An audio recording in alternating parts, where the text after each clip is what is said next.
আমি রাহুল। ছোট মামার বাড়িতে বেড়াতে গিয়ে তার স্ত্রীর অপরূপ সৌন্দর্য দেখে প্রথম দর্শনেই মুগ্ধ হয়ে গিয়েছিলাম। তার সেই মায়াবী মুখের মিষ্টি হাসি আমাকে যেন বারংবার তার দিকেই টানছিল। এরপর এক রাতে যখন ছোট মামা বাড়িতে ছিলেন না, তখন মামি আমাকে ডেকে বলল, রাহুল, আমার খুব একা লাগছে আর ভয়ও করছে। তুমি আজ রাতটা আমার ঘরে ঘুমিয়ে পড়ো। এই কথা শুনে আমি মনে মনে ভীষণ খুশি হয়ে মামির ঘরে ঘুমাতে গেলাম। কিন্তু মাঝরাতে আমার মনের ভেতরটা কেমন করতে শুরু করে এবং আমি আর নিজেকে সামলাতে না পেরে মামির পাশে গিয়ে তার চাদরের উপর দিয়েই আলতো করে হাত বোলাতে লাগলাম। আমি ভেবেছিলাম আমার মামি হয়তো গভীর ঘুমে আচ্ছন্ন এবং তিনি কিছুই টের পাবেন না। আমার হাত বোলানোর মিনিট দুয়েক পরেই মামি হঠাৎ চোখ মেলে আমার দিকে তাকালেন। তখন আমি অত্যন্ত ভয় পেয়ে গিয়েছিলাম এবং সঙ্গে সঙ্গে দূরে সরে আসি। কিন্তু এরপর মামি আমাকে যা বললেন তা শুনে আমার পায়ের নিচের মাটি যেন সরে গেল। আমি তো তাকে একজন সহজ সরল মানুষ হিসেবেই জানতাম। কিন্তু মামি আমাকে বললেন, রাহুল, তুমি কি শুধু এভাবেই হাত বোলাবে নাকি আরেকটু সাহস করে এগোবে? মামির মুখে এই কথা শোনার পর আমিও আর নিজেকে নিয়ন্ত্রণে রাখতে পারলাম না এবং মামিকে আসলে উচ্চ মাধ্যমিক পরীক্ষা শেষ করার পর আমি ছোট মামার বাড়িতে বেড়াতে গিয়েছিলাম। এই ঘটনাটি আমার সাথে ঘটে যাওয়া প্রায় 2 মাস আগের, কারণ যে সময় আমার মামার বিয়ে হয় ঠিক সেই সময় আমার ফাইনাল পরীক্ষা চলছিল, যার কারণে আমি মামার বিয়েতে উপস্থিত থাকতে পারিনি। ছোট মামার সাথে আমার সম্পর্কটা ছিল বন্ধুর মতো, কারণ তিনি আমার চেয়ে বয়সে মাত্র 5 বছরের বড় ছিলেন। যখনই আমি মামার বাড়ি যেতাম সারাক্ষণ ছোট মামার সাথেই কাটাতাম এবং তার সাথে খেলাধুলা করতাম। তাই ছোটবেলা থেকেই মামার সাথে আমার একটা গভীর বন্ধুত্বপূর্ণ সম্পর্ক গড়ে উঠেছিল। এরপর যখন আমি ছোট মামার বাড়ি গেলাম, সেখানেই আমি প্রথম রিনা মামিকে দেখি।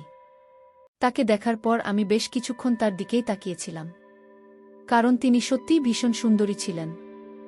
এদিকে আমাকে দেখা মাত্রই ছোট মামা ভালোবেসে জড়িয়ে ধরে বললেন, রাহুল, তুই কি দরজার সামনে এভাবে দাঁড়িয়ে থাকবি নাকি ভেতরে আসবি? তারপর আমার ছোট মামা তার সুন্দরী স্ত্রীর দিকে তাকিয়ে বললেন, শোনো, ও আমার ভাগ্নে রাহুল, আর তার চেয়েও বড় কথা, ও আমার বন্ধুর মতো। রাহুল যতদিন এই বাড়িতে থাকবে তুমি ওর খুব ভালোভাবে যত্ন নেবে। এমনিতেও বেচারা আমাদের বিয়েতে আসতে পারেনি। মামার কথা শুনে রিনা মামি মুচকি হেসে স্বামীর দিকে তাকিয়ে বললেন, ঠিক আছে। সেদিন দুপুরে খাওয়া দাওয়ার পর আমরা 3 জন মিলে অনেকক্ষণ গল্পগুজব করলাম। সেদিন মামার ছুটির দিন থাকায় তিনি সারাদিন বাড়িতেই ছিলেন। সারাদিন কেটে যাওয়ার পর মামা আমাকে তার পাশের ঘরে থাকার ব্যবস্থা করে দিলেন। রাতেও আমরা 3 জন একসাথে রাতের খাবার খেলাম। কিন্তু কেন জানি না আমার সমস্ত মনোযোগ ছিল নতুন মামির দিকে। তিনি এতটাই রূপবতী ছিলেন যে তার মিষ্টি হাসি আমাকে বারবার তার প্রতি আকর্ষিত করছিল। আর একে হয়তো বলে বয়সের প্রভাব। আমি তখন সবে উচ্চ মাধ্যমিক পরীক্ষা শেষ করেছি। তাই বুঝতেই পারছেন সেই বয়সে ছেলেমেয়েদের মনের অবস্থা কেমন থাকে। তাই আমি পুরো বিশ্বাসটা আর বিস্তারিতভাবে বলছি না। রাতের বেলা খাওয়া দাওয়া সেরে আমি যখন পাশের ঘরে একা শুয়েছিলাম, তখন বিছানায় শুয়ে কেবল রিনা মামির সেই সুন্দর মুখটাই আমার চোখের সামনে ভাসছিল। এবং তার কথা ভাবতে ভাবতেই আমি স্বপ্নের জগতে হারিয়ে গিয়েছিলাম। মামির কথা ভাবতে ভাবতে কখন যে রাত প্রায় 2টা গিয়েছিল আমি টেরই পাইনি। হঠাৎ মনে হলো আমার পাশের ঘর থেকে, অর্থাৎ মামির ঘর থেকে কেমন যেন একটা শব্দ ভেসে আসছে। সেই শব্দ শুনে আমার মনের ভেতর কৌতূহল আরও বেড়ে গেল, কারণ আমি বুঝতে পারছিলাম ওই শব্দটি মামিরই ছিল এবং ওটা কিসের শব্দ ছিল তা জানার জন্য আমি অস্থির হয়ে পড়ছিলাম। যখন আমি আর নিজেকে সামলাতে না পেরে খুব সাবধানে নিজের ঘরের দরজা খুলে মামির ঘরের দরজার ফাঁক দিয়ে ভেতরে সবকিছু দেখার চেষ্টা করলাম। তাদের ঘরের দরজা ভেতর থেকে বন্ধ ছিল, কিন্তু দরজায় একটি ছোট্ট ছিদ্র দিয়ে আমি প্রায় আধ ঘন্টা দাঁড়িয়ে মামা আর মামির ব্যক্তিগত মুহূর্তের সাক্ষী হয়েছিলাম। সেই দৃশ্য দেখে আমি একদিকে যেমন মজা পেয়েছিলাম, তেমনি বুঝতে পারছিলাম না যে আমি কত বড় ভুল করছি। এজন্যই হয়তো বড়রা বলেন, বয়সের দোষ। এখন বুঝি যে আমি সেদিন অন্যায় করেছিলাম। পরের দিন সকালে যখন আমার মামি স্নান সেরে ছাদে বসে তার লম্বা চুলগুলো রোদে শুকাচ্ছিলেন, তখন আমিও তার পেছনে পেছনে ছাদে গেলাম।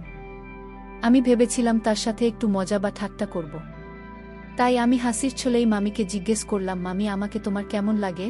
মামি তখন মুচকি হেসে আমার দিকে তাকিয়ে বললেন, তুমি তো খুব মজার একটি ছেলে, অনেক হাসাতে পারো। আমার তো তোমাকে বেশ ভালোই লাগে। ততদিনে আমার মামার বাড়িতে থাকা প্রায় 6 দিন হয়ে গিয়েছিল এবং মামা বা মামি কেউই জানতেন না যে আমি প্রতি রাতে তাদের ঘরের দরজার সেই ছিদ্র দিয়ে সবকিছু দেখতাম আর নিজে নিজে মজা নিতাম। এদিকে যতদিন যাচ্ছিল আমার মামিকে ততই বেশি ভালো লাগতে শুরু করেছিল। তার চুল থেকে শুরু করে পায়ের নখ পর্যন্ত তার সব কিছুই আমার ভালো লাগত। তারা ঘুমঘরেও টের পেতেন না যে আমি তাদের দুজনের মধ্যেকার ভালোবাসা আর আদরের মুহূর্তগুলো প্রতিদিন লুকিয়ে লুকিয়ে দেখি। শুধু তাই নয়, আমি সারাদিন আমার মামিকে লক্ষ্য করতাম এবং তাকে আমার দেখতে ভীষণ ভালো লাগত। কিন্তু তিনি তো আমার মনের অনুভূতির কথা কিছুই জানতেন না। মামিও আমার সাথে অনেক গল্প আর হাসি ঠাট্টা করতেন, কারণ মামা তো সারাদিন বাড়িতে থাকতেন না, তিনি সন্ধ্যায় বাড়ি ফিরতেন। তাই আমি মনে মনে ভেবেছিলাম এই 1 মাসের মধ্যেই আমি মামিকে আমার মনের কথা বলে নিজের ইচ্ছেটা পূরণ করব। এভাবেই প্রায় 10 দিন কেটে যাওয়ার পর একদিন রাতে যখন আমি প্রতিদিনের মতোই মামির ঘরের দরজার সেই ছিদ্র দিয়ে ভেতরে দৃশ্য দেখছিলাম, ঠিক তখনই হঠাৎ করে আমার মামি ঘরের দরজা খুলে ফেলেন এবং আমি পালানোর কোনো সুযোগই পাইনি। আমি সরাসরি মামির চোখের সামনে ধরা পড়ে গেলাম। মামি আমাকে দেখেই সবকিছু বুঝে গিয়েছিলেন যে আমি মাঝরাতে তাদের দরজার সামনে দাঁড়িয়ে কি করছিলাম। সেদিন রাতে মামি আমার দিকে ভীষণ রাগী দৃষ্টিতে তাকিয়েছিলেন, কিন্তু আমাকে একটি কথাও বলেননি। আমি তো মামির সেই চেহারা দেখে লজ্জায় লাল হয়ে গিয়েছিলাম এবং দ্রুত মাথা নিচু করে সেখান থেকে আমার ঘরে চলে এসেছিলাম। আমি সত্যি কল্পনাও করতে পারিনি যে সেদিন হঠাৎ আমার মামি দরজা খুলে এভাবে আমার মুখোমুখি হবেন। আসলে সেদিনও আমি আগের দিনগুলোর মতোই তাদের ব্যক্তিগত মুহূর্ত দেখার জন্য মজা নেবার জন্য দাঁড়িয়েছিলাম, কিন্তু সেদিন আমি কিছুই দেখতে পাইনি, কারণ তারা দুজনে সেদিন রাতে শুধু গল্প করতেই ব্যস্ত ছিলেন। এরপর নিজের ঘরে এসে আমি কিছুতেই বুঝতে পারছিলাম না যে এবার আমি কি করব, কারণ মামি তো এই বিশ্বাসটা নিশ্চয়ই আমার মামাকে বলবেন যে আমি মাঝরাতে তাদের ঘরের দরজার সামনে দাঁড়িয়ে ভেতরে দৃশ্য দেখার চেষ্টা করছিলাম। এই কথা ভেবে সেদিন রাতে আমি এক মুহূর্তের জন্য ঘুমাতে পারিনি। আমার ভেতরে একটা তীব্র ভয় কাজ করছিল এবং আমি ভেবেছিলাম মামির কাছে সবকিছু শোনার পর সকালবেলা হয়তো আমার মামা নিজেই আমাকে ঘাড় ধাক্কা দিয়ে বাড়ি থেকে বের করে দেবেন। কিন্তু পরের দিন সকালে আমার মামা যখন বাড়ি থেকে বেরিয়ে গেলেন তখন আমার মামি আমার ঘরে এলেন এবং আমাকে বললেন, রাহুল, আমি সব জানি। তুমি কাল রাতে কেন আমাদের ঘরের দরজার বাইরে দাঁড়িয়েছিলে তা আমার অজানা নয়। শুধু কালই নয়, গত 3-4 দিন ধরেই আমার সন্দেহ হচ্ছিল যে দরজার বাইরে কেউ একজন দাঁড়িয়ে থাকে এবং সেটা তুমি ছাড়া আর কেউই হতে পারো না, কারণ এই বাড়িতে তুমি ছাড়া আর কোনো পোস্ত লোক নেই। আর কাল রাতে আমি তোমাকে হাতে নাতে ধরেছি। রাহুল, আমি ভাবতেও পারিনি যে তুমি এই ধরনের একটি ছেলে। তোমার মামা তোমাকে যেমন বিশ্বাস করে আমিও তোমাকে অনেক বিশ্বাস করতাম এবং ভালো ছেলে ভাবতাম, কিন্তু তুমি যে এমন একটা নোংরা কাজ করবে সেটা আমি দুঃস্বপ্নেও কল্পনা করিনি। মামির সব কথা শোনার পর আমি লজ্জায় মাথা নিচু করে চুপচাপ দাঁড়িয়েছিলাম এবং ভয়ে আমার শরীর দিয়ে ঘাম ঝরছিল। আমার মামির সামনে আর একটাও কথা বলার সাহস ছিল না, কারণ সত্যিই তো আমি অনেক বড় একটা অন্যায় করেছিলাম। তারপর মামি আমাকে বললেন, রাহুল, কাল সকালেই তুমি এ বাড়ি থেকে চলে যাবে, না হলে আমি তোমার মামাকে সব কিছু বলতে বাধ্য হব।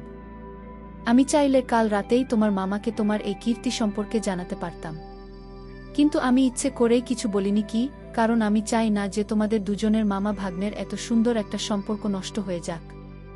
মামির সব কথা শোনার পর আমি এতটাই লজ্জিত হয়েছিলাম যে তার সামনে হাত জোড় করে ক্ষমা চাইতে বাধ্য হই।